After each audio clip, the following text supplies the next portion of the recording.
Hey guys, Omni here. So last night I watched Tremors 7, otherwise known as Tremors Shrieker Island. And just so you guys know, apparently being in your mid 30s is too young to have an opinion on this franchise. Just putting that out there. But I'm going to give you guys my opinion anyway, because I have seen this entire franchise from beginning to end. I grew up on the first two films, and honestly, I think I've seen the second one way more than I've seen most movies. But I love this franchise. No matter how terrible and just worse and worse that it seemed to get. Honestly, compared to the last one, I actually really enjoyed this movie in comparison. This one, you can't take it seriously still. The writing is still, I don't know, something about this while I was watching it. Maybe it was the dialogue or the extreme characteristics of a lot of the characters in this movie. It played a lot like I would imagine like a Tremors cartoon would play. Some of the line deliveries, some of the lines themselves, and how each character was like a really over the top caricature of a lot of different kind of archetypes that we've seen in various other mediums. But it all kind of meshes together in this in a really interesting kind of way. And like this one, I don't know. There's something about it that seems a little more self-aware than the previous couple of attempts at kind of continuing this franchise. Of course, Jamie Kennedy from the last one, who played Bert's son, could not reprise his role into this, or just chose not to. I can't remember which the story was. So they just give like this non-answer as to why he's not in the film. Instead, our number two is played by John Heater, who I have not seen since Benchwarmers, and he does an okay job. Again, I can't really hold a lot of the performances against the people in this because it comes down to the writing and the directing of this. The director and the writer specifically, have not really done any standout jobs. A lot of their stuff has been just direct-to-video sequels of various franchises across the board, and maybe a couple of episodes of CSI Miami I saw somewhere in there as well.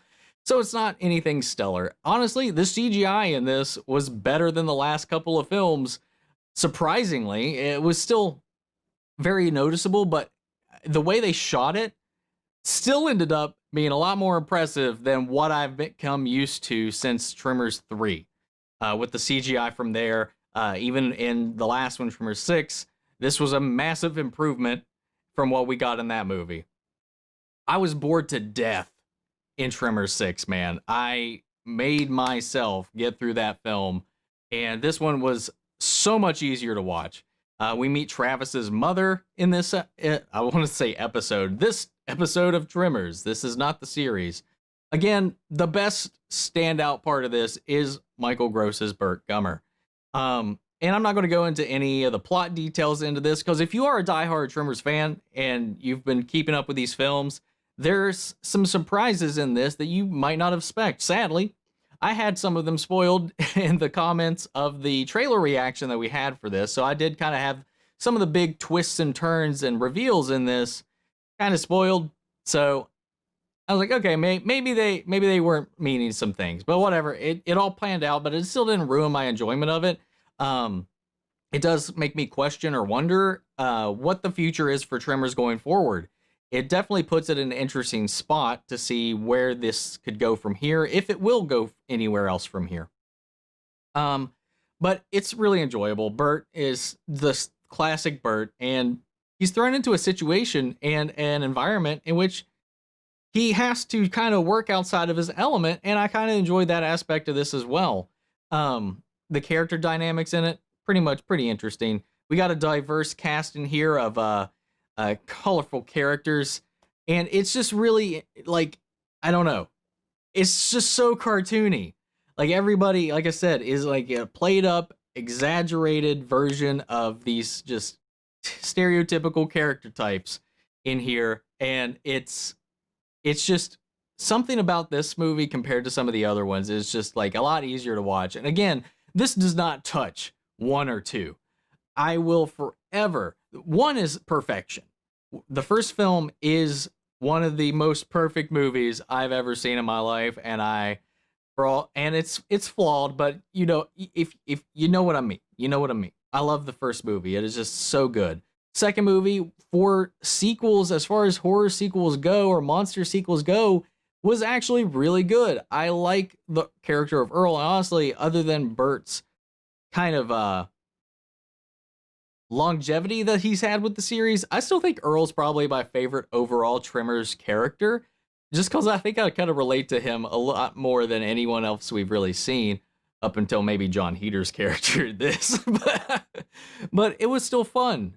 We got some throwbacks, some callbacks to the first film, a couple of mentions of some various characters we've seen along the way. There's some genuine attempt at continuing as well as ramping up the stakes in this film compared to some of the others. Of course, we know from the trailer they've genetically modified these graboids.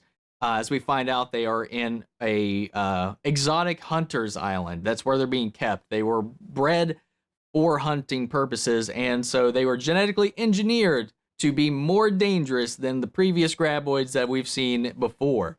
Of course, what I don't know how they experimented on these things. It didn't take into consideration their breeding or evolutionary patterns, because they seem to have no regard or no knowledge of the fact that these things can turn into shriekers, and were not prepared to deal with shriekers whatsoever. I won't go any further into spoilers than that. It's some cheesy, dumb, like sci-fi channel quality, straight to video monster horror fun. I dug it. It's tongue in cheek. It doesn't take itself too seriously. And if you're a fan of the series, I think you'll like it. Again, they will never live up to the standards of the first two films. Definitely not the first. The first movie is easily untouchable. You just can't get that level of quality. The first film is just one of my favorite films of all time. It really is. I watch it at least once a year. I gotta say, I just love this series, man. I think after they started just kind of having fun with it a little too much, where it got a little bit, the moment they decided to name one of the evolutionary stages of the graboid and seriously name it an ass blaster, and it stayed. They never changed that name. They never gave it a scientific, more, proper name. I was like, all right, I know the direction the series is now going to go. At least up until that point with 1 and 2, they really were playing it very to the core of the first film, and to the seriousness of the event, the things that they were witnessing. They played it grounded and realistic.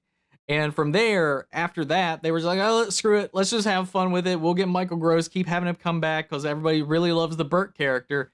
And they do. Burt is lovable. He is an eccentric character. And I don't know if you would have had the same energy or same charisma to carry this series forward, or anybody really that would be interested in carrying it forward. Obviously, they struggled to get Kevin Bacon ever to come back, and there was this discarded pilot, I think, for a Tremors reboot or a Tremors series that was supposed to be coming about sometime around now, but it ended up getting scrapped.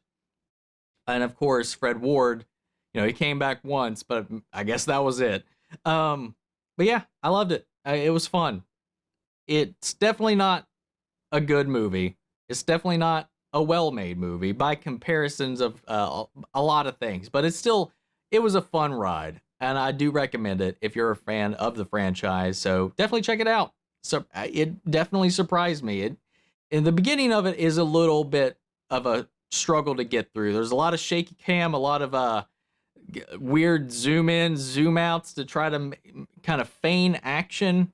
But after that, after Burt kind of makes his entrance into the film, it starts to level out, and it's a lot more consistent from there forward.